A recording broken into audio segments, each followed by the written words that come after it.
Alright everyone, welcome back to MTG Live. Today we're not going to do one that I made, commander video of one that I've made.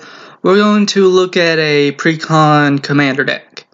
And I'm just going to talk about it because this is one I hear a lot of people complain about that they don't really like as much. They say it doesn't work as it should, that it just doesn't have any kind of focus or any kind of actual specific win con. Which is actually not true. And so we're going to talk about this, and actually, if you guys end up wanting to get this, I'd recommend getting it soon because the price has been going up on it. It was originally like 30 bucks, but then some guy played one of the cards from here, and I'll tell you which card it was because it went up from like 5 bucks to 10 bucks. So anyways, basically within a day or two, the entire price went up by $10-15. Which figures because it always has to go up like the day before I buy the card. Anyways, alright, we're going to talk about Anala Archmage Ritualist. Yes, this is the oversized card. It's the only precon I ever made. She's a blue, black, red, 2 generic mana for a 4/5 legendary human wizard with Eminence. Whenever another non-token wizard enters the battlefield under your control, if Anala Archmage Ritualist is in the command zone or on the battlefield, you may pay 1. If you do, create a token that's a copy of that wizard. The token gains haste, exile it at the beginning of your next end step. Tap 5 untapped wizards you control, target player loses 7 life. Okay, let's talk about this just a little bit. So, her win con, she is a win con, actually. Play her out late game if you have 5 wizards, you could possibly deal fatal damage with that, target player loses 7 life. Not to mention with her ability to pay 1, you can possibly just create all the tokens you need to create that. What you need is, I can't remember the name of it, but there's a, what you may want to substitute into here is a blue 1 generic mana for an instant. I can't remember the exact name of it, but it's from Kaladesh. And it untaps all permanents you control. Play it all out. Get 5 tokens, get like 5 wizards or tokens or any combination thereof. Play her, tap them for the 7 life, and you can tap her for the as well. So technically, you only need 4 other wizards to activate her ability. And then you just play that 1 card, because I mean you're only paying 1 for a token, so technically you only have to put down 2 other wizards and then pay 2 mana to actually get the tokens and be able to do that. Or you can just do it through actual just regular wizards. What you do is you play out the 1 card, untap all of them, tap again, that's 14 damage. Yeah, she can be a win con, especially if you can find ways to just really get out a lot of tokens. Now then, the next card in here, we're going to go through legendaries, and the next card that you can easily substitute as a commander is Marshal the Pretender. He's a blue, black, red, and 1 generic mana for a 4/4 legendary human wizard. When he enters the battlefield, you may exile an artifact or creature card from your graveyard or hand and put a cage counter on it. Marshal the Pretender has all activated abilities of all cards you own in exile with cage counters on them. You may activate each of those abilities only once each turn. Now, first off, let's say the only once each turn isn't only once your turn. It's each turn, which means if you got to pay like a mana, like a blue to do something, you can activate it on your turn and each other opponent's turns as well. It's not all on 1 turn. He would work. Marshal here would work in a just a bounce deck or a flicker deck. Flickering him would probably be better. And the kind of deck you would want is to put stuff into your graveyard, because you don't really want to be taking things out of your hand. You want to more or less be putting things into your graveyard from your library. Yeah, flicker deck would really work. Now, the next card is, this here is the one that went up from like 5 bucks to 10 bucks when this guy played it in a tournament and did really well, which caused the entire commander deck to go up in price on everything. It may have went back down in price, but I don't know. This card is Caste Descendant Mage. It's a blue, black, red, and 1 generic mana for a 3/4 human wizard with flying, this is also another one that can be a commander because they're foiled. During each of your turns, you may cast an instant or sorcery card from your graveyard. If a card cast this way would be put into your graveyard this turn, exile it. Okay, so first off, if you have a board of creatures and you play her out, play a extra turn card. Well, first attack, play an extra turn card, then go to your next turn, attack, play the extra card from your graveyard, and then if you have more extra card, take an extra turn in your hand, or wait till the next turn to do it. Whatever. She works really well with that kind of thing. She also works really well with any other kind of instant or sorcery. The only downside I see to her is that you can only do one. You can only do one per turn, because it says you may cast an instant or sorcery card from your graveyard. That means in the way wizard text works, it means you can only do it once a turn. But that's why she went up in prices, because you can really do that in a deck. I mean, it doesn't even have to be a wizard's deck. It can just be a deck with big, bulky, heavy cards, creatures and stuff, and then you have her and then lots of taking extra turn cards, because she just lets you do that. Like, each take an extra turn card will activate. Basically, you'll get to do it twice. So there's no telling how many extra turns you have, and if it's in a 4-player game, you could basically knock one person down, then go to the next one, and then the next one, and no telling how throughout the game you could take like 8 extra turns. Now the next one is not one that the Precon recommends as being a commander to the deck, but it could easily be because it is the colors. This one I may actually make my own commander deck from. She's one I was actually really wanting for a long time, which is Marchesa, the Black Rose. She's a blue, red, black, 1 generic mana, 4/3/3 human wizard with dethrone. If you don't know what dethrone is, it's whenever this creature attacks a player with the most life or tied for the most life, put a 1/1 counter on it. Okay, that's really good in the first place. The only downside is it has to be the player with the most life. So if you become the player with the most life, her ability doesn't work anymore. Other creatures you control have dethrone, helps them out. Whenever a creature you control with a 1/1 counter on it dies, return that card to the battlefield under your control at the beginning of the next end step. Okay, so the way she would work in this deck, she works by that you're playing the late game, so odds are you're not going to have the most life. Someone may hit you every now and then because you don't have a full board of anything, or you're just been playing spells. So occasionally people are just going to hit you and bring your life down just to hit you because you got nothing really going on. You're a late game player. You just want to extend it so that you can get the mana to play out some special combos with cards and do some special stuff. In this kind of deck, what she's trying to do is she's trying to put her on the board and attack at an opponent. It gives you what you do is you attack with your regular creatures, because they get 1/1 counters automatically if they attack the player with the most life. So if they die, they just come back. And you attack with those tokens you're making with Anala, because odds are those tokens are going to have enter the battlefield effects. If you're just making the tokens just to make tokens, you might as well attack with them because they leave at the end step. So there's just something you can at least attack. Because a lot of people are like, this ain't a deck made to attack or anything, or to deal direct damage to creatures. It actually is, because Marchesa coupled with Anala's tokens means that those tokens will automatically get a 1/1. Yeah, they won't come back because they're tokens and they just disappear. But what it is that they still get the 1/1 counter, so it makes them like a 3/3 go to a 4/4, makes it a little more stronger.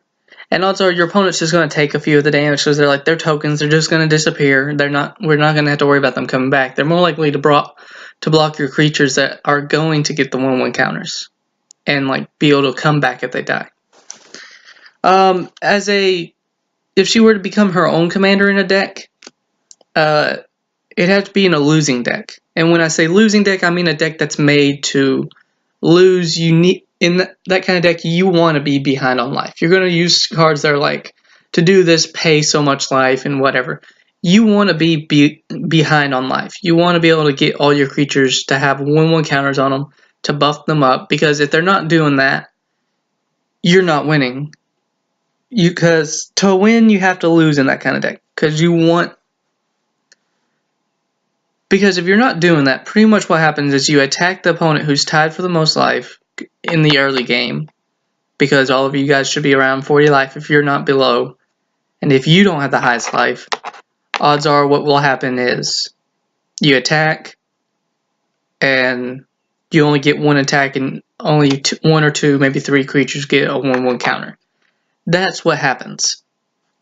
You're going to want it to be in a deck where you're waiting for the end game. You're waiting to extend it so that you're bringing your life down, so your opponents are like, okay, they're just killing themselves slowly. We can leave them alone and focus on these other people who have more life, because I can just come back here and hit them once and win. Which is why you wait till the end, and then till it's 1-on-1 or 1-on-2, and then you just play like a board wipe, and all your creatures that have 1/1 counters on them die, but since they had the 1/1 counters, they come back, and hopefully Marchesa had the 1/1 counter as well, so she will come back as well. And then your opponent has no board, so then you can swing in, and hopefully your opponent is still at the higher life, so that your creatures are going to get at least a 1/1 counter on them once. So then if they die, they keep coming back. And one of the best parts is they don't enter the battlefield tapped. So if you play a board wipe on the end step before your opponent's end step and wipe their board, your creatures will be ready to attack as soon as it comes to your turn, which gives you another chance, because they may be tapped out. You may have played it right after they tapped out everything to play some big stuff to make sure that they can wreck you. Then you board wipe them, and then you just attack in and hit them. Your creatures get the 1/1 counter again because they're still leading you in life, and maybe this activates twice or 3 times. No telling. But the whole time they'll be building a board, and I'm definitely going to make a deck around here because it's going to be really interesting. I'm going to see if I can get some more conspiracy stuff so that I want to do a bit of a Monarch deck kind of thing. Monarch Dethrone kind of themed thing. Alright, so the next legendary we're going into our dual stuff. Dual colored, and the next one is Nin the Pain Artist. She's a blue and red for a 1/1 legendary Vidalcan wizard. Okay, I kind of like Vidalcans. They're interesting. I wish I had a Vidalcan Orrery, but that's like $30, so her ability is you pay X, a red and a blue, tap, and then the Pain Artist deals X damage to target creature. That creature's controller draws X cards. Okay, you can either do it to an opponent's creature to basically burn it,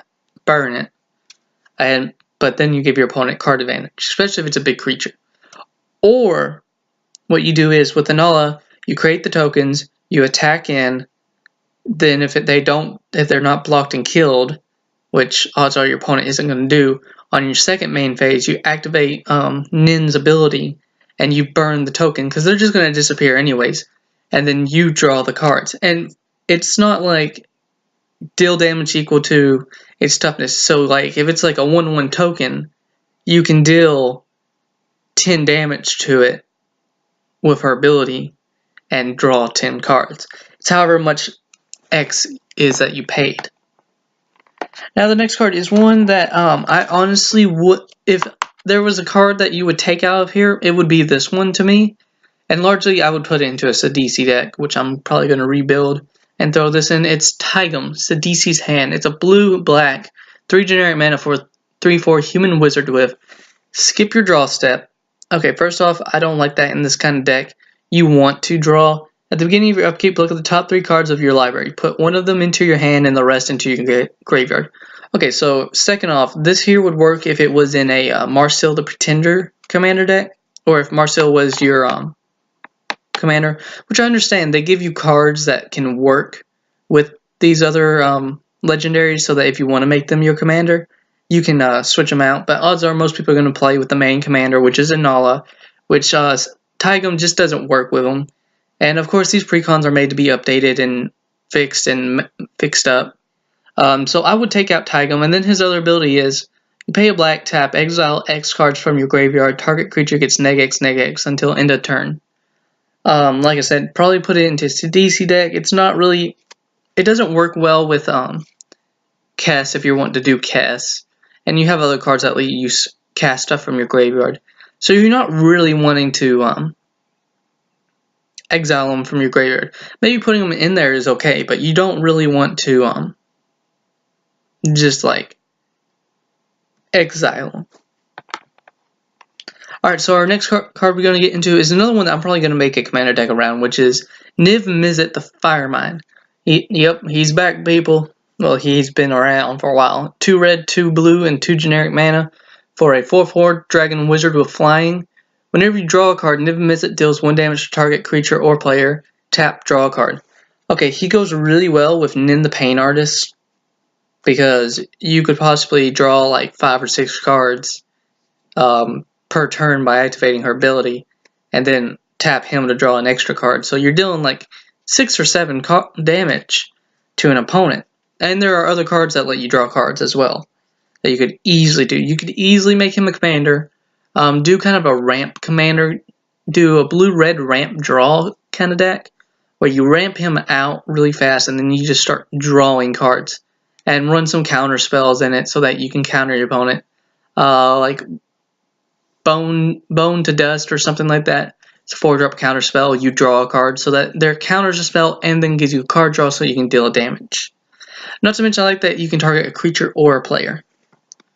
Now the next card is one in here that most people don't understand why it's in here, and they're like, it has no point, but like, and it's the only card that most people complain about being in here. But honestly, if it came between Tige and this one, Tige would leave. And it's Vela the Nightclad. She's a blue, black, and 4 generic mana for a 4/4 human wizard with Intimidate. This creature can't be blocked except by artifact creatures and or creatures that share a color with it.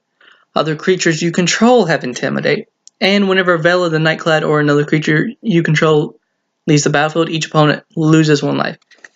She pairs really well with Anala. I don't think a lot of people realize that she actually has a big spot in this deck. Yeah, she's 6 mana, but she's important when she gets out, because she gives all your other creatures Intimidate, including your tokens. Your tokens get Intimidate, which is really good because odds are you're going to want to attack with those tokens if you don't have Anala out and you're not tapping them. You're going to attack with the tokens. Giving them Intimidate means they're going to hit damage, hopefully. Most likely they'll deal the damage. And then, since they have to leave at the end step, and her ability is not like when a creature you control goes to the graveyard, it's when it leaves the battlefield, which flicker effects will activate her. Flicker effects, and then when your tokens leave, since you just exile them, they're still leaving the battlefield. And it's not non-token creatures you control, it's creatures.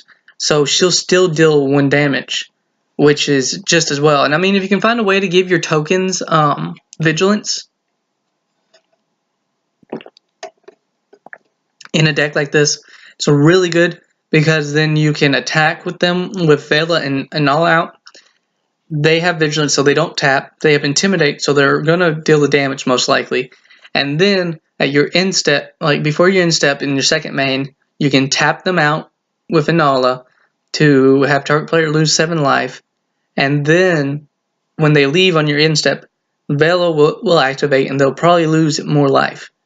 So it's a really good combo, and I don't think a lot of people realize how good it actually is and why she's in this deck. Your win con is pretty much through attacks and indirect damage, because with Niv and Nin comboing together, there's indirect damage there. With Vela and Anala comboing together, even more damage. And then with Marchesa just giving all your creatures dethrone and allowing them to attack and then not have to worry about them just being gone forever, because they can still just come back, you're able to deal even more damage and be able to have more creatures. And then And here's another thing about this is that I forgot to mention with Marchesa, when your creatures with 1/1 counters on them die and then come back, you can activate Anala's ability again. Because it's not when you cast them, it's whenever another non-token wizard enters the battlefield under your control. So you could lose 3 wizards, and they get the 1/1 counters, and then they die, and then then they come back from the graveyard with no mana. You're not paying any mana for them, so you got mana open to pay like 3 of any color to create tokens of them. I mean, if you have a lot of wizards and then you board wipe and you do this, you can no telling how many you can get out. Now, Anala would have to be on the battlefield to activate her tap 5 untapped wizards you control ability, but still, that doesn't much matter when you just have a giant board of tokens, especially if you just board wiped. Now, the next card we have here is okay, and also I want to say something. The mythics and rare cards in this deck, there are like 25 of them. They make up a large amount of this kind of deck. I don't know if it's like that for all the precons, but they really make up a large amount of the cards in this deck. Like, I think there's only like 2 or 3 uncommons that aren't lands, and then the rest are commons. So, rares and mythic, if you're wanting rares and mythics and legendary creatures, the Arcane Wizardry is the kind of deck to get. The next card is Arcanus the Omnipotent. It's 3 blue and 3 generic mana for a 3/4 wizard with tap, draw 3 cards. Getting that going again with our Niv Mizzet. If you were to make a commander deck out of him, play him, draw 3 cards, there's 3 damage already, and then if Niv taps, 4 damage right there. You can pay 2 blue and 2 generic, return them to Arcanus the Omnipotent to his owner's hand. Your opponent tries to kill him, bounce. You just bounce him right back. Not to mention, that ability couples with Vela, because it's whenever they leave the battlefield, so you can just bounce him back to your hand. The only downside, and it's not a tap ability, so if your opponent tries to kill him as soon as he enters the battlefield, just pay the mana if you have it, and then get him back, and their spell fizzles. Now then, the last legendary we have in this deck is Azami, Lady of Scrolls, 3 blue and 2 generic mana for a 0/2 human wizard with tap and untapped wizard you control, draw a card. Okay, so coupled with Anala and Niv Mizzet, this here can be a very deadly combination of indirect damage. Because with Anala creating those tokens for you, even if she's not on the battlefield, if Niv is on the battlefield as well, and then Azami is, you can tap all the tokens to draw cards. Yeah, especially if you know you can't get in and deal the damage by attacking, you can just tap, get card advantage, and then deal indirect damage through Niv Mizzet. Especially if you make quite a few tokens.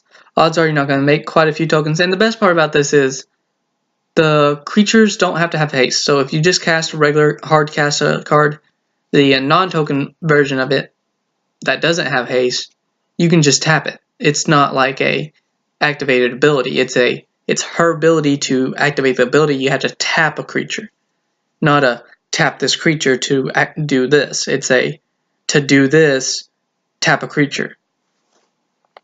It's kind of confusing, but it's a wizard deck, that's why. And here's another card that will work really well, which is Clone Legion. It's 2 blue and 7 generic mana, 9 mana yes, for a sorcery. For each creature target player controls, create a token that's a copy of that creature. So first off, if you have a board full of wizards and Anala's out, create a giant board of wizards and then tap to deal indirect damage. Or if your opponent has a giant board of creatures and you need blockers, copy their board. And then they can't attack because then you'll just make them trade or something like that. It doesn't matter. I mean, it works really well. Okay, so the next card we have here is Comet Storm. We're in the Mythics, by the way, which is 2 red and an X for an instant. With multi-kicker 1, you may pay this additional 1 any number of times as you cast the spell. Choose target creature or player, then choose another target creature or player for each time Comet Storm was kicked. Comet Storm deals X damage to each of them. So, this, if you have the mana, this here can be very devastating. You can basically pay 2 red and then 5 and then like multi-kicker for however many times to deal like 5 damage to each opponent, then several other creatures or something. If you're running a deck where you're really creating a lot of mana and generating a bunch of mana, this is the kind of card you want in there, because it could be a game winner. It could be a win con if it has enough. If you have enough of the mana, if you're creating infinite mana, it's automatically a win con. Now I don't do stuff like that because I don't like combos like that. Now our final mythic we have is Haven Goal Lich, a black blue 3 generic mana for a zombie wizard with pay a 4/4 zombie wizard, which is pay 1. You may cast target creature card in a graveyard this turn.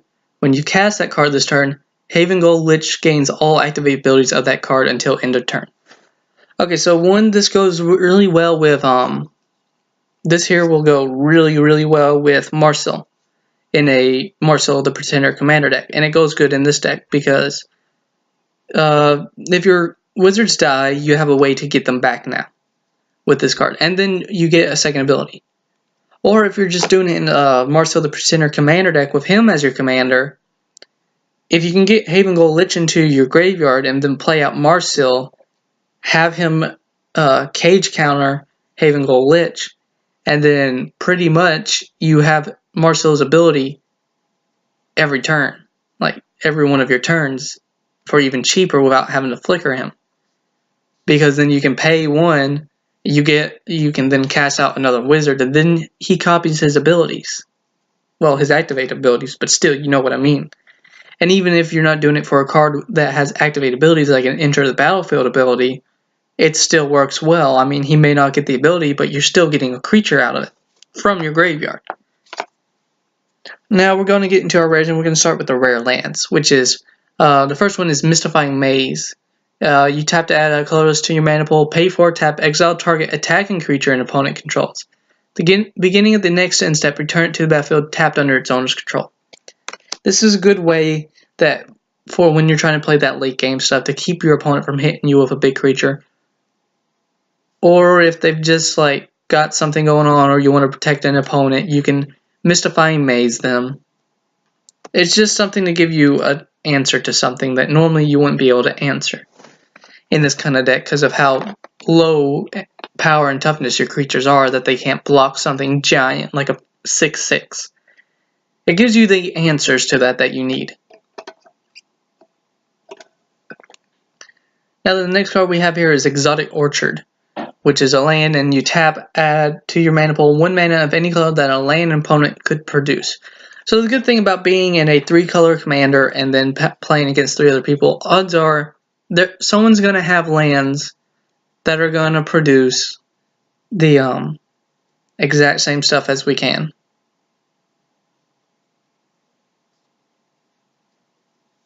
So I mean, we're going to be able to get the mana and stuff.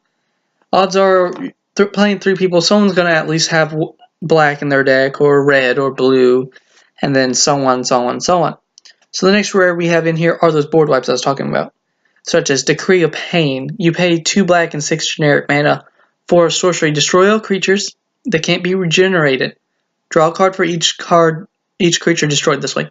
First off, we're getting card draw, and then it has cycling. You pay 2 black, 3 generic mana, discard this card, draw a card. When you cycle Decree of Pain, all creatures get -2/-2 until end of turn. So if you're playing a token-based deck against a token-based deck, this is the kind of card that you would want to use its cycle ability for, because given them, they're all going to be like 1/1s and 2/2s. Their idea is to basically create a giant army and then overwhelm your defenses. By doing this, you can basically board wipe them all and then still get a card out of it for like 2 mana less. It just has very good versatility, and it has very good use in a kind of deck.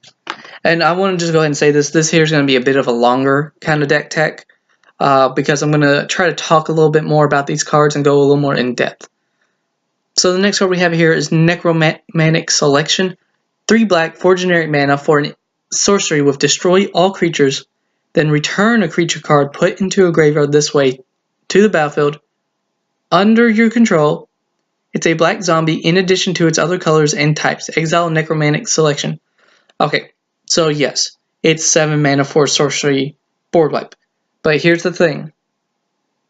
You destroy all creatures, and then you get a creature back from any graveyard that was put into a graveyard. So if someone just put a Desolation Twin into their graveyard, you get the Desolation Twin. Not to mention, you can easily couple that up with Marchesa.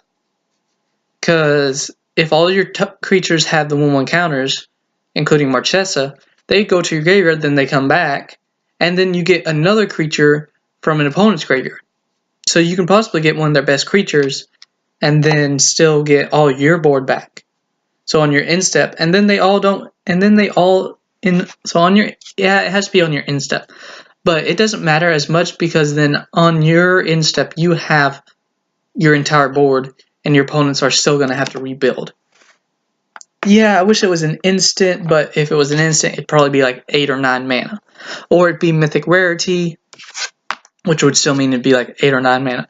So the next one we have here is Kindred Dominance. It's 2 black, 5 generic mana for a sorcery. Yes, trust me, I'm getting a little annoyed by these sorcery board wipes as well. Choose a creature type, destroy all creatures that aren't of the chosen type. So of course in this kind of deck you're going to choose wizards so that you can destroy everything else. That's kind of the upside to this, because if you play it in your main phase, you can then destroy all your opponent's creatures and then attack. It gives you that option to attack. It's kind of like the other ones with Marchesa and such. So the next one we have here is another board wipe, but it's an artifact board wipe, which many people are annoyed by. It's a Nevinyrral's Disc. 4 generic mana for an artifact with, when it enters battlefield tap, you pay 1, tap, destroy all artifact creatures and enchantments. All artifacts, creatures, and enchantments. That sounds like I said artifact creatures. This is the kind of board wipe that no one likes, and the person who plays it is immediately hated by the entire table, but no one wants to do anything, because if you play it at a point when everyone has, if it untaps and it's not destroyed by the time it untaps, you have the you're basically holding the entire table and board by the cojones. You got them by those cojones. You control what goes on. You choose whenever it happens. Your opponents don't want to play their best cards because they're like, as soon as I play my best cards, he's just going to board wipe. And then they don't really want to destroy it, especially if they have their best cards on there, because then you'll just board wipe. And then they don't really want to attack you or do stuff to cause you to like try to destroy it, because then you'll just board wipe it if it's untapped. So once it untaps, it's the time when everyone just hates it. And if you can find a way to untap it as soon as it enters the battlefield, everyone hates it even more. Now the next card we have here is Magus of the Mind. He's 2 blue and 4 generic mana for a human wizard, 4/5 with pay a blue, tap, sacrifice them, shuffle your library, then exile the top cards where X is 1 plus the number of spells cast this turn. Till end of turn, you may play cards exiled this way without paying their mana cost. Okay, so does he work in a deck like this? Yes. We have some actually pretty cheap spells to cast. And I'm glad it says spells, because it means creatures, instants, sorceries, enchantments, artifacts they're all spells. So it's not limited to instants and sorceries. Now, would I put him in a deck like this? Not really. He'd probably be switched out and put into like a blue-red Idzelia, the Cinderwind kind of deck, commander deck, because she gives your wizards +1/+1 for each instant sorcery cast, and with that kind of thing, you're going to be playing a lot of low-cost instants and sorceries, mainly instants. And then with this guy out, you basically hold your entire hand of stuff, and you're going to be playing card draw on that, of course. So then you basically just wait and then cast like a bunch, and then just pay 1, tap, sacrifice, exile, then play a bunch of stuff, no telling how many wizards you get. And I like that his ability isn't just set as most wizards would be. His ability isn't just set on like enchantments or artifacts or instants and sorceries or creatures. It's for any spells cast, and then exile, and then you may play any spell that you have. Actually, yeah, you may play cards exiled this way without paying their mana cost. I mean, that's any card you get. I don't think lands work, but still. At that point, it don't matter, because you just played who knows how many, possibly 10. Now, the next card is where we get into our kind of tricks and stuff, which is Portal Mage. It's a blue and 2 generic mana for a 2/2 human wizard with flash. When it enters the battlefield during the declare attacker step, you may reselect which player or planeswalker target attacking creature is attacking. So basically, he's starting to declare his attackers. He's like, oh, okay, I'm going to attack you. Then you go in and you say, no, you're going to attack this person. So if they choose to attack you, you can flash this in and then change it to, say, the person who has the most life, or change it to another person. You can't make them attack themselves or their stuff, but you can make it attack someone who's been doing this stuff. And it can kind of build up bad blood between those two players then, because sometimes it's politics and all that stuff, and this person who's been kind of annoying them, and then you do this and then their creatures attack them, they may kind of take it as an insult from the other player, not from you. So that could kind of make them start fighting back and forth. Now the next one we have in here is Galecaster Colossus. He's 2 blue and 5 generic mana for a 5/6 giant wizard. He's one of our biggest wizards we actually have in this deck. And what he does is tap an untapped wizard you control, return target non-land permanent you don't control to its owner's hand. So this here doubles up with Anala's tokens. Like I said, if you can find ways to give them all vigilance, be very good, because then you can attack and then tap. Makes them a very big threat. But yeah, and it's just one wizard. So I mean, you play a super cheap wizard, get a token, you tap both of them because it's his ability, so you can immediately tap them both, and you can tap him as well, and then bounce 2 to 3 cards on their board, possibly even more. So yeah, and then they have to start recasting that stuff. I mean, bounce their commander, Now the next card we have here is Memory Plunder. You can pay 4 blue, 4 black, or any combination thereof for an instant with, you make, oh crap, my light just went out. Well, one of them. You may cast target instant or sorcery card from an opponent's graveyard without paying its mana cost. So for that much mana, there's no telling, for 4 mana, there's no telling what you could get. You could get something that costs 8 mana. Hey, it's back.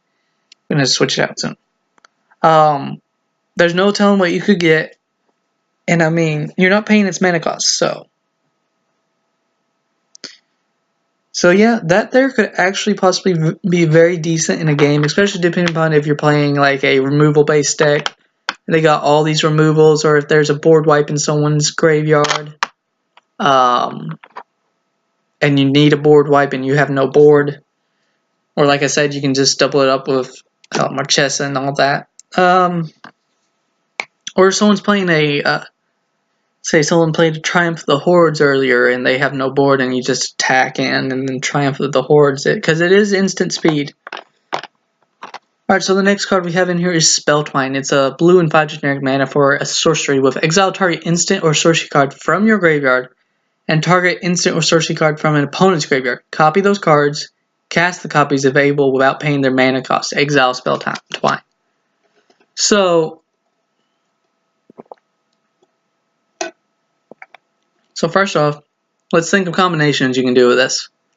You could easily, if you're playing a token-based deck, you could easily cast a board wipe you have right here, or that in your graveyard or an opponent's graveyard. And then if you're playing a token-based deck and they have something that creates a lot of tokens, you can then cast the token-based deck spell and create a giant board, or you can easily copy do Spell Twine with opponent's card in their graveyard that you really want, and then there's another one that you really want, and then you can cast Memory Plunder from your graveyard to get another card from their graveyard that you want.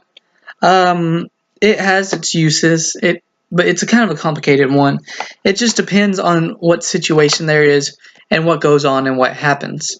The next card we have in here is Body Double, and I want to go ahead and apologize. Sorry about yelling for that. But my little brother's in there talking really loud. He's 3 rooms down with air conditioners and fans going on, and he's yelling and screaming into a phone. So I want to apologize for that. And I think you guys may have noticed it because I noticed it in another video earlier. And I'm too far into this, and I don't like to redo the videos. And I won't get another chance to do this at all today because I have to work as well, so I have to do it now. And none of them seem to understand that when I'm doing this that they need to be quiet. And there's signs up outside my room saying, please be quiet. And yeah, it kind of annoys me that they're very inconsiderate. There's been times when I've been like 40 minutes into these videos before when I wasn't working, thankfully, having to work that day. And they've just barged into the room and start talking and telling me stuff to do while I was in the middle of a video, even though there's signs up.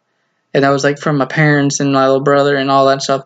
It's very rude and inconsiderate, and they don't seem to understand what I'm doing. They don't care. They don't really care about it. They don't care at all. So I want to apologize for that. And I want to apologize for yelling. So the next card, I don't know if y'all had heard it before, like I had yelled. But the next card is Body Double. Blue and 4 generic mana for a Shapeshifter 0/0. You may have it in the battlefield of a copy of any creature card in a graveyard. This here can get very good, especially if you've killed off a big creature that your opponent controls, like Void Winnower or something else like that. No telling what you could get. So the next card we have here is Magus of the Abyss. He's a black and 3 generic mana for a 4/3 human wizard with, at the beginning of each player's upkeep, destroy target non-artifact creature that player controls of his or her choice. It can't be regenerated. It does affect you, but if you're I would say you'd be able to do the tokens, but it's at your upkeep, so there's a problem with that. Now Magus of the Abyss does double up with Marchesa, with the dethrone stuff, because those keep coming back, so you can just let them die and then they come back at the end step, and then you'll have more that will have the dethrone, and it gives you a reason to attack. It's an iffy card. It could affect you or but the upside is that if it's going to negatively affect you, you can sacrifice Magus of the Abyss and then the abilities stop. The only other downside to it is the fact that it's of it's the player, it's whoever you're targeting, it's their choice. So I honestly would take this card out and put in something different, because he just leaves up too much. I mean, if you're bouncing their board and stuff and then they only have one thing, I mean, that there can help. But I mean, it leaves up too much. If you're running against a token-based deck, you'd be better off not running this. I don't know. It's just one of those iffy cards that can do something if done right, but odds are it's not going to go right for you. The next card we have in here is Shifting Shadow. It's a red and 2 generic mana for an enchantment or an enchant creature. Enchanted creature has haste, and at the beginning of your upkeep, destroy this creature. Reveal cards from the top of your library until you reveal a creature card. Put that card onto the battlefield and attach Shifting Shadow to it, and put all the cards revealed this way on the bottom of your library in a random order. Okay. So first off, you don't want to do it to...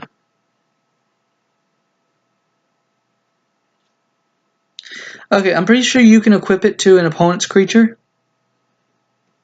and then it dies. But it has to be the beginning of your upkeep, so it would have to wait a whole nother turn, unless you can find a way to cast it with flash or something. But Not many cards that are going to let you do that. And then it starts activating the stuff. Or if you wanted to, you could probably couple it up with Anala and put it onto one of the tokens she makes, because it's going to have haste and it's going to die anyways. Actually, no, that wouldn't work, because it'd have to be at your upkeep and the tokens would die. Honestly, I don't think this card is the one that really needs to be in here. It gets you creatures and then activates Anala by paying one for more tokens, but then the creature will die. You could really go through a lot of your creatures really fast, especially if you want them, and you don't have anything to get rid of the aura. Yeah, I just don't like it. It's one of the few cards in this deck that I really don't like and that I really think shouldn't be in here. I think I've only said that about 3 cards in this deck. It's one that I really just don't like all that much.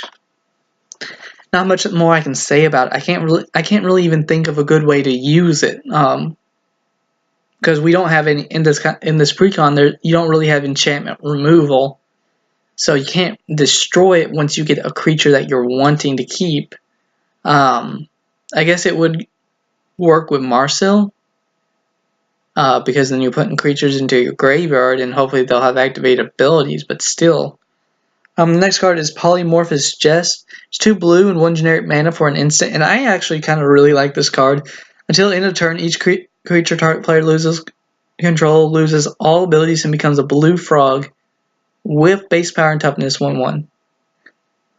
So first off, what you can do with this is I'm sorry, I'm finding this just really funny. What you can do with it is you just go in.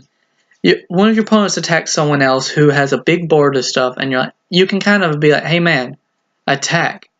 I'll help you out." So the person who's attacking will either the guy won't block and they'll get damage in, or they'll decide like, "Oh, he's missing," and you'll be like, "Hey man, just block. Trust me." You could make an enemy this way, and you could be like, we'll see who wants friends, because you could have them block the person who has the biggest creatures on the battlefield, and then next thing you know, all their creatures turn into frogs. I mean, if you turn their blockers... Oh, wait. Yeah. It's until end of turn target player's creatures. So, I mean, you could have a guy who attacks either turn his stuff into 1/1 frogs that are attacking, or turn the blockers. So you could possibly make it a fact that they could easily die. Or you can do it if you're attacking with a lot of tokens, or if an opponent attacks you and you got a board, just not very big creatures and stuff. So then you kill off their board. It's got its uses, and I really like it for the mana, and I like that it targets each creature. Now the next card we have here is Serendib Sorcery. It's 2 blue, 1 generic mana for a 1/1 human wizard with tap. Target creature other than sorcerer has base power toughness 0/2 until end turn.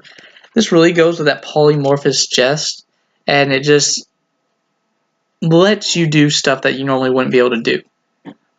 It just really lets you start activating stuff and going through and messing with opponents' defenses and attacks and all that. I mean, if an opponent is attacking you and they don't remember it, or if someone else is attacking someone else, do it to a blocker or something. You can make enemies this way, but still, it's kind of funny and it's kind of a fun little thing to do. Next card we have in here is Puppeteer Click. It's 2 black, 3 generic mana for a 3/2 fairy wizard with flying. When it enters the battlefield, put target creature and opponent from an opponent's graveyard onto the battlefield under your control. Gains haste at the beginning of your next end step. Exile it. It also has persist, by the way. Which is when this creature dies, if it had no -1/-1 counters on it, return it to the battlefield under its owner's control with a -1/-1 counter on it. So you can get 2 uses out of it.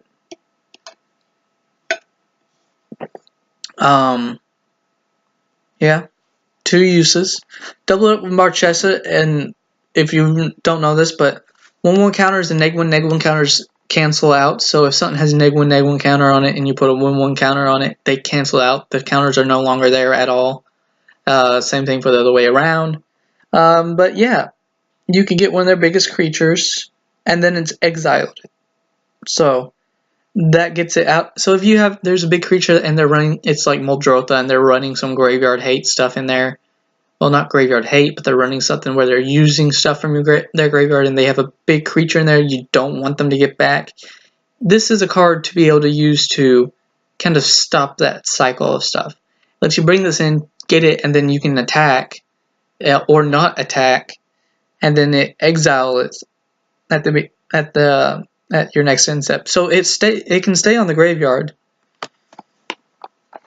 I don't know what I'm saying sometimes. And then next rare we have in here is Solumgar's Command. It's a blue and black and 3 generic mana for an instant with choose 2, counter target non-creature spell, return target permanent to its owner's hand, target creature gets -3/-3 until end of turn, destroy target planeswalker. A lot of stuff going on. So you could use it as a counter spell, and you could use it for any combination thereof. You can do a lot with it, and if you do stuff with like Caste, you can get more uses out of it. There should be some card or something that lets you reuse stuff from your... I can't remember if we've gone through it or not, but there's stuff that you can do that lets you continuously use it, I think. I just can't remember it. But yeah, Solumgar's Command goes really well in here. It has a lot of use in it. And I really like the artwork it has. The next card we have here is a Princeton Necromancer. It's a black and 1 generic mana for a 1/1 zombie wizard with pay a black, tap, sacrifice it, return target creature card from your graveyard to the battlefield. That creature gains haste. At the beginning of the next end step, sacrifice it. This card may have to go in my Crash the Bloodbraided deck.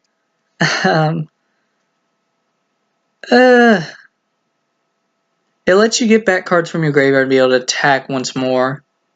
I wish it said from any graveyard because you have to sacrifice at the end step, but I mean, I guess it would be, you'd have to pay more to do that, but no telling what you could do with this. And I want to make a statement. We're still in the rares. We're still in the rares, and I haven't changed anything in this deck. We're still in rares, and we still got more rares to go through. Rares and mythics and stuff.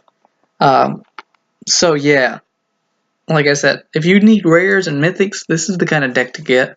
Chaos Warp, it's a red and 2 generic mana for an instant with the owner of target permanent shuffles it into his or her library, then reveals top cards of his or her library. If it's a permanent card, he or she puts it onto the battlefield. This here could be something that really just...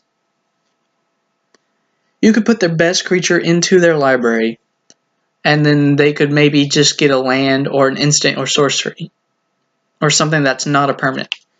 And then they get nothing.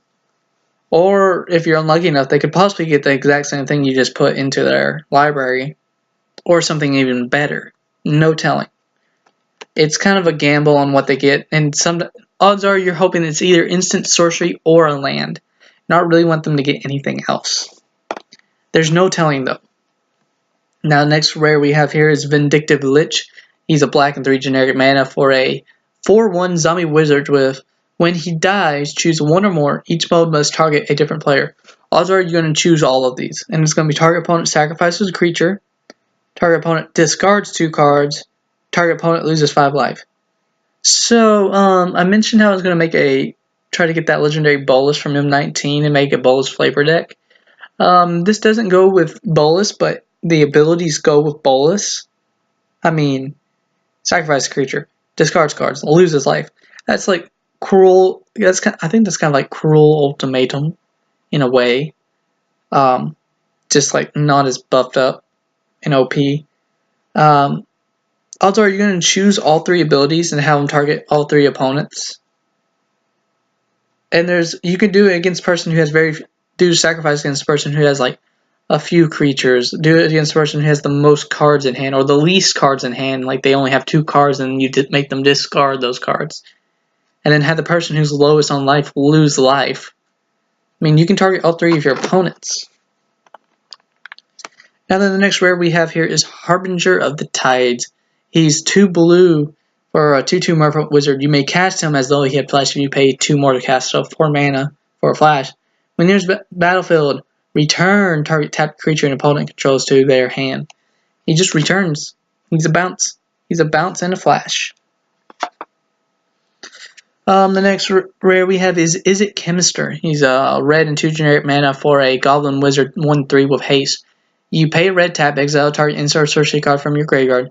You pay a red and 1 generic and tap, sacrifice him. Cast any number of cards exiled with him without paying their mana cost. Playing him in a deck where you're going to have counter spells, odds are your opponents are going to, especially if you do stuff that lets you reach into your graveyard, your opponent's going to basically hold up a kill spell and wait until you get to the point where you're like, okay, I've done enough, I've exiled enough, I'm just going to cast like 5 of these spells without paying their mana cost and win the game. So your opponent may wait just to use a removal on him to just take him out before you can do that. So you may want to hold up some counter spells with him, or else you're not going to be able to do this. And you may also want to run some untap cards that let you untap him, so that you can do his ability multiple times. Because, I mean, getting 2 of these exiled in 1 turn is good. Do it. I mean, it would really work well. Ethereum Horn Sorcerer is the next card. He's a blue-red 4 generic mana for a 3/6 Minotaur artifact creature Minotaur Wizard with a 1 generic red-blue. Return them to its owner's hand with Cascade. If you don't know what that is, when you cast a spell, exile cards from the top of your library until you exile a non-land card that costs less. You may cast it without paying its mana cost. Put the exiled cards on the bottom of your library in a random order. So first off, he costs a lot for that Cascade. Second off, why is he in this one and not in the Maelstrom Wanderer Precon? Well, he is in that Precon. Why is he in here then? I guess so that we can cast spells without. He's one that like I said, some people don't seem to understand the deck, how it needs to work, but he's one that I'm just like confused at. Yes, it lets you cast stuff for free, but in a wizard deck, you kind of want to know for sure what you're casting, because you don't want to cascade into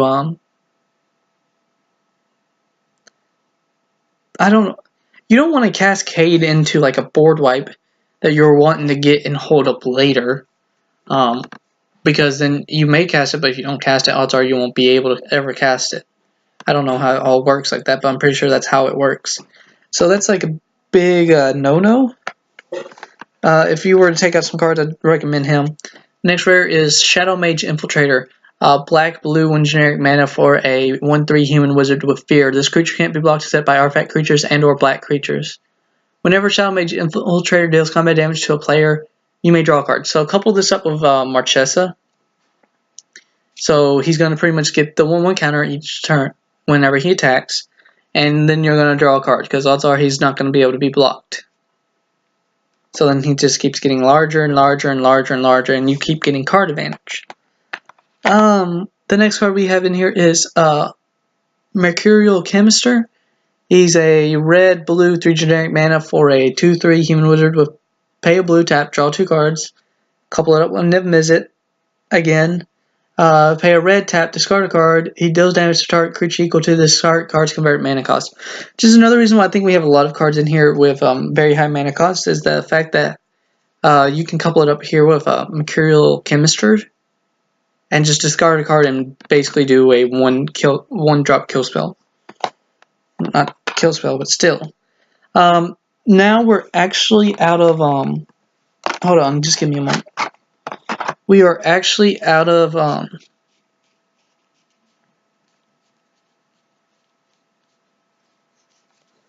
so aside from non-basic lands, this here is everything we're now done with the mythics and legendaries. Aside from everything that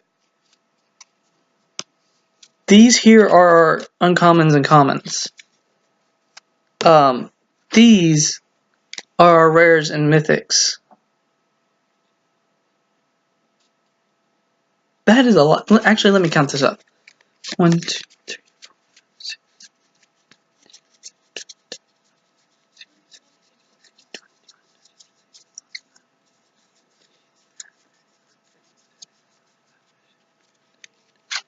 counting Anala, this is 39 rare and mythics out of a 100 card deck. And like 10 of those are like 6 of them are like legendaries. So yeah, if you need some rare and mythics, this is the deck you want to get. Alright, so the next card we have in here is Corpse Augur. He's a black and 3 generic mana for a 4/2 zombie wizard. When he dies, you draw X cards and you lose X life, where X is the number of creature cards in target player's graveyard. There's no telling what this can do to you. No telling. It could kill you right on the spot. Yeah, it could kill you right on the spot. I mean, if you're playing against a Crush the Bloodbraid deck where they're sacrificing all their creatures, and they're gonna have, by like turn 7, they're gonna have like 15 creatures in the graveyard, this could straight up kill you on its own. So this is the kind of card you have to be careful with, but it could also give you well, it is target player's graveyard, so I guess you don't really have to worry about that all that much, but you never know. The next card in here is Nivix Guild Mage. He's a red and a blue for a 2/2 human wizard. If you pay a red blue 1 generic, draw a card, then discard a card, or you pay a red blue 2 generic, copy target instant or sorcery spell you control. You may choose new targets for that copy. He's kind of like the Anala of instants and sorceries, except it costs a lot more to do. I honestly wish that they had made it 3 mana do. Or, I mean, come on. You don't really want to sit here and be like casting a whole bunch of stuff. And yeah, I know that we're past an hour now and we still got all of this to do. And I've just been like explaining and talking and stuff. It's a lot, and it's also a lot of reading the cards as well, which is one of the reasons why we're doing this. Next card is Merchant of Secrets. He's a blue 2 generic mana for a human wizard with, when he 1/1, by the way, when he enters the battlefield, draw a card, double him up with Niv, with Anala, create a token. You get 2 cards off of it. Curse of Opulence. It's 1 red for an enchantment or a curse. Enchant player. When enchanted player is attacked, create a colorless artifact token named Gold. It has sacrificed this artifact. Add 1 mana of any color to your mana pool. Each opponent attacking that player does the same. So this gives you incentive and to attack a player with your tokens. And it gives incentives for your opponents to not attack you. Like I said, we're playing a late game. We don't really want them to attack us. So this here gives us a chance to be able to survive and live longer, because everyone's gonna be like, I kind of need that extra mana, so they're gonna attack that guy with at least 1 creature. So then that's 1 less creature that's gonna come at you. Now the next card is Curse of Disturbance. He's a black and 2 generic mana for an enchantment or a curse. Enchant player. Whenever enchant player is attacked, create a 2/2 black zombie creature token. Each opponent attacking that player does the same.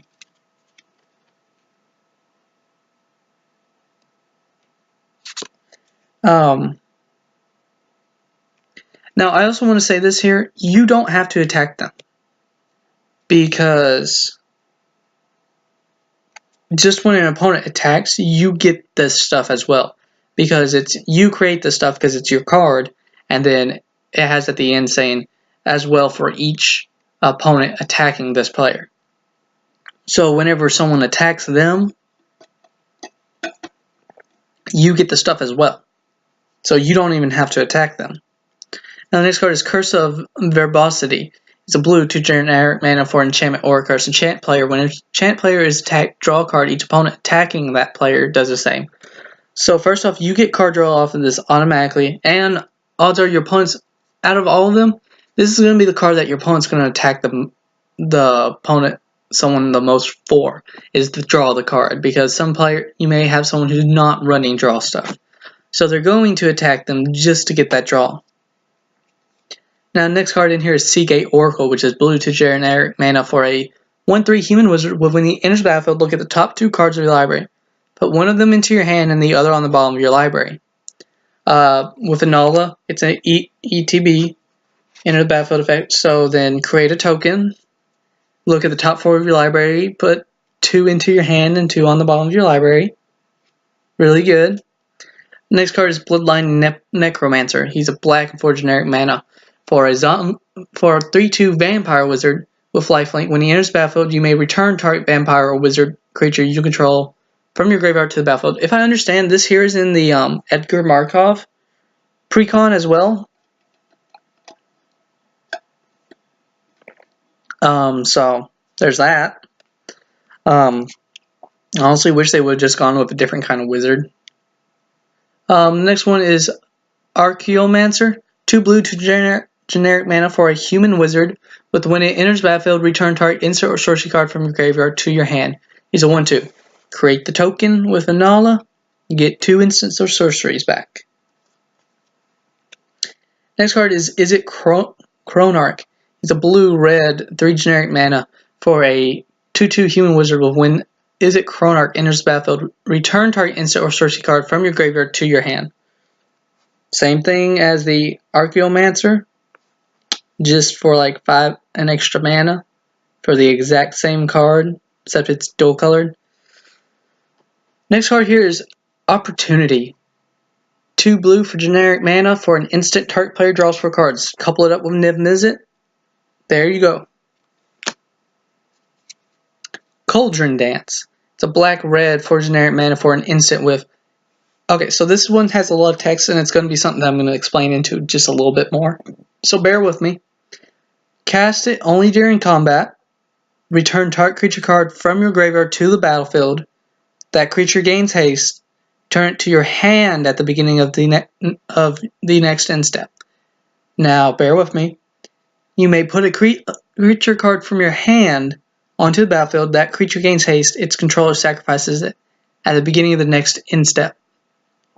Okay, first off, basically you're switching a card from your graveyard with one in your hand.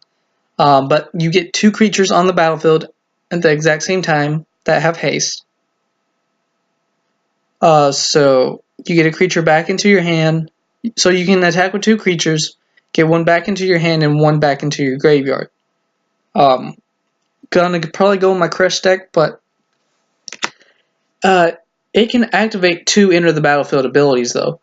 And with Anala, you just have to pay this is 6 mana, so if you have 8 mana and you do it with wizards, you can get a total of 4 creatures on the battlefield with haste for 8 mana. Their power and toughness, no idea. Depends on what you choose and if they have enter the battlefield effects. I mean, if you couple it up, if you were to do it with where'd it go? Is it Chronarch and the Archaeomancer, you would get 4 instants and or sorceries or combination of those from your graveyard back into your hand, and still be able to cast out an Archaeomancer or a Chronarch the next turn and do a token of it, and then get another 2. So that there really works well. Or you could do it with a Seagate or Oracle and like get to look at the top 6 cards of your library and put 3 into your hand. Next card is Rakdos Charm. It's a black and a red for an instant with choose 1. Exile all cards from target player's graveyard. There's some graveyard hate. Destroy target artifact with a little bit of artifact hate. Each creature deals 1 damage to its controller. So that last one's one you would want to use against like a token-based deck, or where someone has like a giant board of stuff. Use it so that your opponent takes a lot of damage. Odds are you're going to use it for the graveyard hate against like Muldrotha or something like that. Next card is some removal. Terminate. It's a red and a black for an instant. Destroy target creature. It can't be regenerated. I really like that. 2-drop removal is really good. Colossus Charm. It's a blue, black, and red, and this is probably going to go definitely into my is Bowl's flavor. It's an instant with choose 1, return target permanent to its owner's hand, destroy target non-black creature, it can't be generated, or destroy target artifact. Many uses. Now, next one is some more removal. Go for the Throat. Black 1 generic mana for an instant with destroy target non-artifact creature. Into the Royal, it's pretty much the same thing as Blink of an Eye. Play a blue 1 generic mana for an instant with Kicker, blue and 1. Return target non-land permanent to its owner's hand. If Into the Royal was kicked, draw a card. Pretty much the exact same thing as Blink of an Eye. Reality Shift is a blue and 1 generic mana for an instant with exile target creature. Its controller manifests the top card of his or her library. If you don't know what manifest is, that player puts the top card of his or her library onto battlefield face down as a 2/2 creature. It's a creature card. It can be turned face up anytime for its mana cost.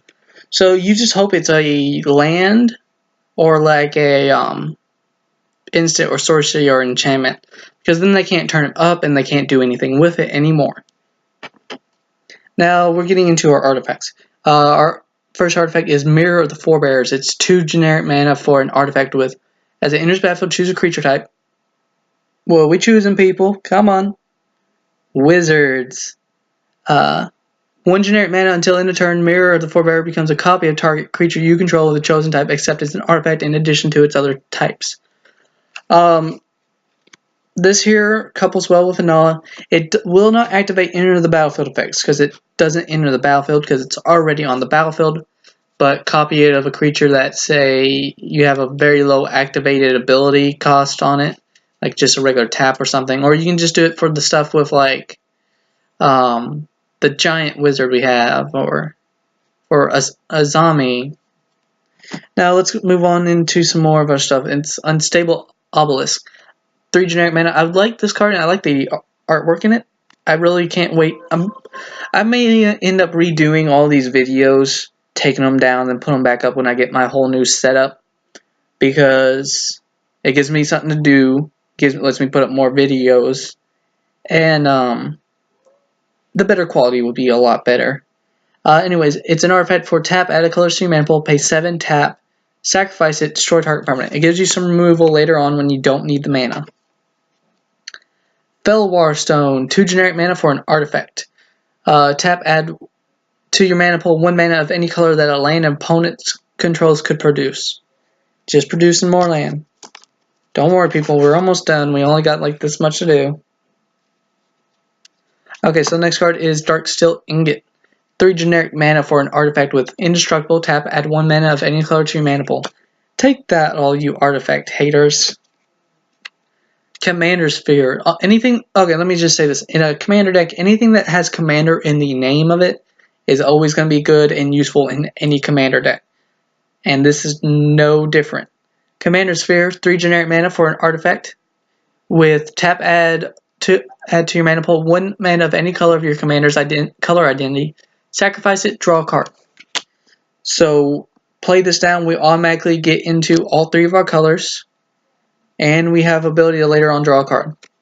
One of the reasons why I also got this deck was because I don't have a Soul Ring. I used to have an original Soul Ring, but got rid of it because it was only worth like $7 to $10 because of how beat up it was. I got it from like a yard sale thing. It's Soul Ring, 1 generic mana for an artifact, tap, add 2. So turn 1, you got 3 mana. Turn 1. You drop up. Okay, let's talk about the dream, people. Turn 1, Soul Ring. And then tap Soul Ring for a Signet, which, if you don't know what that is, it's 2 mana for an artifact that you can pay 1 mana, tap to add like 2 of like any of the guild colors. Like it's like you get 1 of each of the guild colors. Or you can tap, play this turn 1, then play Fellwar Stone for this deck. The next card is Worn Power Stone, which is 3 for an artifact that enters battlefield tapped. Tap to add 2 to your mana pool. Now we're moving into our lands and such. So, is it Boiler Works? It's a non-basic, it enters battlefield tapped. When it enters battlefield, return land you control to its owner's hand. You can tap to add a red and a blue to your mana pool, like at the same time. Rakdos Carnarium does the exact same thing, except for red and black. Same thing for Demir Aqueduct, blue and black. Now we are on to Temple of the False God, and this was another card I was really wanting to get. It's a land you can tap to add 2 colors to your mana pool. Activates this ability only if you control 5 or more lands. It's a card I was just really wanting. Command Tower. Tap to add a color. Tap to add to your mana pool 1 color of your commander's color identity. It doesn't enter the battlefield tapped. So if this is in your opening hand, you drop it. You drop this, then you play Soul Ring, then you play Fellwar Stone, then turn 2 you play another land, then you have 2 cards that let you tap for any of the 3 colors you need, and then you have 2 colorless from that, then whatever your other color is. It's really good. Path of Ancestry for land. It enters battlefield tap, add to your mana pool 1 mana of any color of your commander's color identity. When that mana is spent to cast a creature spell that shares a creature type with your commander, scry 1. So since it's a pretty much wizard tribal, it's going to tap to add for that. So you're going to get a scry out of it. Crumbling Necropolis, and if I will tap to add a blue, black, or red to your mana pool. Grixis Panorama, tap to add a colorless to your mana pool. Pay 1 tap, sacrifice it, search your library for a basic island, swamp, or mountain. Put it into battlefield tap to shuffle your library. Vivid Marsh, enters battlefield tapped. With 2 charge counters, tap to add a black, or remove a charge counter from it, add 1 mana of any color to your mana pool. Same thing for Vivid Crag, but for red, taps for red. Same thing for Vivid Creek, taps for blue though. Dismal Blackwater, enters battlefield tapped, gain 1 life, tap to add a blue or a black to your mana pool. Same thing for Saltwater's Crypt, except it's a red or blue, and War Island Refuge, blue or black. Weird. Yeah, that's kind of weird. That I don't know why they did that, because I mean, you would assume you get something with like black and red. Guess not. Evolving Wilds and Terramorphic Expanse for your mana fixing. Then we have 4 mountains, 6 swamps, 10 islands. Okay, people, that's it. That's all we got in here. Let me know what you guys thought about this. I hope you guys enjoyed it. I know it was a little longer one, so if you stuck this far along into it, thank you very much. And if you have stuck this far into it, tell me what you think about if I'm going to redo, when I get the new setup, redo all these videos with the better quality and all that stuff. I want to know what you think on that.